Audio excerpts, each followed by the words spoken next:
Bonjour à tous les CE2. Alors pour aujourd'hui en maths, on va s'attaquer aux contenances. Donc je vous ai envoyé une leçon là-dessus, mais j'aimerais que chez vous, vous fassiez des petites manipulations parce que c'est en manipulant que vous apprendrez mieux, que vous verrez, que vous comprendrez, que vous intégrerez vraiment bien les équivalences au niveau des centilitres et des litres. Donc il vous faudra un verre doseur à peu près comme ça. Alors celui-ci, il fait les litres, je ne sais pas si vous voyez là, il est écrit en litres ici, et là en centilitres. Je pense qu'il vous faudrait aussi, ça serait bien, une bouteille de 1 litre. Alors ça peut être une bouteille de lait, généralement elles font 1 litre, que ce soit les briques ou les bouteilles en plastique de lait, alors que les bouteilles d'eau, la plupart du temps, elles font 1,5 litre. Et vous essayez de voir, avec le verre doseur, vous mettez en centilitres, combien de fois vous pouvez mettre, je sais pas, 10 centilitres, ou par exemple sur le mien, ah non, c'est écrit à partir de 25 centilitres. Combien de fois vous pouvez mettre 25 centilitres dans 1 litre pour pouvoir avoir l'équivalence de combien de centilitres, combien 1 litre fait en centilitres. Voilà, tout simplement. Donc j'aimerais que vous fassiez ce travail-là. Après, c'est pas très compliqué. C'est toujours sur le même schéma que mètre, décimètre et centimètre. Pour faire 1 mètre, il faut 100 centimètres. Et bien, pour faire 1 litre, c'est pareil, il faut 100 centilitres. Et pour faire 1 litre, il faut 10 décilitres. Comme pour faire 1 mètre, il faut 10 décimètres. Tout simplement. On est toujours sur les mêmes mesures. Sauf tout ce qui change, c'est que là, c'est pour calculer des contenants, c'est pour calculer des liquides. Tout ce qui change, c'est le nom. Au lieu de mètres, ce sont des litres. Puisqu'on ne mesure pas la même chose. Donc voilà pour ça. Vous vous entraînez là-dessus à transvaser de l'eau. C'est comme ça qu'on apprend le mieux.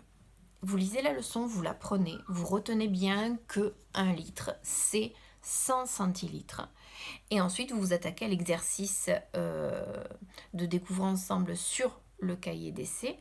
Et ensuite, vous faites l'exercice 1 sur le cahier du jour. Voilà. Allez, on attaque avec le calcul mental.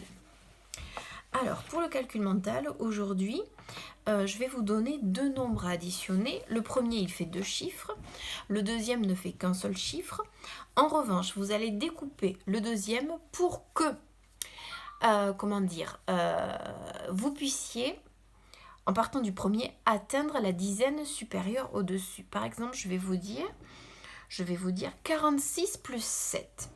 Eh bien, vous allez découper 7 de façon à ce que, en partant de 46, vous arriviez à 50 et ensuite vous additionnez le reste qui manque. Donc, vous allez faire 46 plus 7, mais vous n'allez pas faire 46 plus 7, vous allez faire 46 pour aller à 50, il me faut 4. Donc, de 7, j'ai pris 4. Et donc, il me reste 3 à avancer, 3 à ajouter. Donc, 50 plus 3, ça fait 53. Donc 46 plus 7, ça fait 53. J'espère que vous avez bien compris. Alors, zou, on continue. 20... Non, c'est pas là. 47 plus 5. Allez, vous cherchez. Donc 47 plus 5, c'est 47 plus 3, ça fait 50. Et donc, il me reste 2 à ajouter pour que j'ai ajouté 50 tout et ça fait 52. 26 plus 8. On n'oublie pas, 26 pour aller à 30. Donc, 26 pour aller à 30, j'additionne 4. Et il me reste encore 4 à additionner. Donc, ça fait 26 plus 4, ça fait 30. Plus 4 encore, ça fait 34. 33 plus 8. Donc, 33 pour aller à 40, il faut que j'avance de 7. Et donc, il me reste 1 à ajouter. 40 plus 1, 41. Donc, 33 plus 8, 41. Et 72 plus 9. Donc, 72 pour aller à 80. Il faut que j'avance de 8. Et il me reste 1 à ajouter. Donc 80 plus 1, 81. Donc 72 plus 9, ça fait 81. Alors, autre exercice aujourd'hui, c'est le compte n'est pas bon. Il y a 4 nombres cibles qui sont donnés. Il faut en atteindre 3. Il y en a un pour qui ça ne fonctionnera pas. Il y a 3 nombres cartes qui sont donnés pour pouvoir trouver les nombres cibles. Et les 3 opérations autorisées sont l'addition, la soustraction et la multiplication. Ça ne change pas. Je répète, il y a un nombre cible qui ne peut pas être atteint. C'est à vous de le trouver.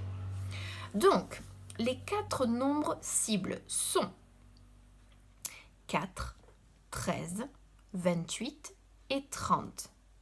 Vous ne pouvez en atteindre que 3. Les 3 nombres cartes sont 5, 3 et 2. Donc là, il vous faudra plus de temps que d'habitude. Donc, vous avez mis sur pause pendant un certain temps. Alors, 3 moins 2, ça fait 1. 5 moins 1, ça fait 4. Donc, j'ai pu atteindre le nombre cible 4. Ensuite, 5 fois 3, ça fait 15. Et 15 moins 2, ça fait 13. J'ai pu atteindre le nombre cible 13. 3 fois 2, ça fait 6. Et 6 fois 5, ça fait 30. J'ai pu atteindre 30. En revanche, on ne peut pas faire le nombre cible 28. Voilà, j'espère que vous avez bien compris. Allez, on en fait un dernier. Donc, les 4 nombres cibles sont 1, 10, 14 et 45. Donc, je répète, il n'y en a que 3 à trouver. Il y en a un que vous ne pourrez pas trouver. Les 3 nombres cartes sont 3, 5 et 3. Alors, 3 plus 3, ça fait 6. 6 moins 5, ça fait 1. Donc, j'ai pu trouver 1 en nombre cible. 3 fois 3, ça fait 9. 9 plus 5, ça fait 14. J'ai pu trouver 14. 3 fois 3, ça fait 9. 9 fois 5, ça fait 45. J'ai pu trouver 45. Celui qu'on ne peut pas faire, c'est 10. Voilà, je vous laisse là. Je vous souhaite une bonne journée et je vous dis à demain les CE2. Au revoir.